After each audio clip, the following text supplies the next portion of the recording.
meron daw role yung anak ko. Siya raw si Annie. So excited ako, di ba? Siyempre, fan na fan ako nung Shider. Tapos yung anak ko gaganap na Annie. Sabi ko, ingat lang siya kasi alam mo na, yung mga underwear, di ba? Siyempre, di ba, nagmana sa akin, pop culture.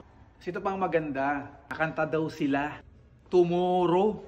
Eh di ba, alam mo naman, sobrang fan ako ng Silverchair. Waiting tomorrow. Check. Di ba?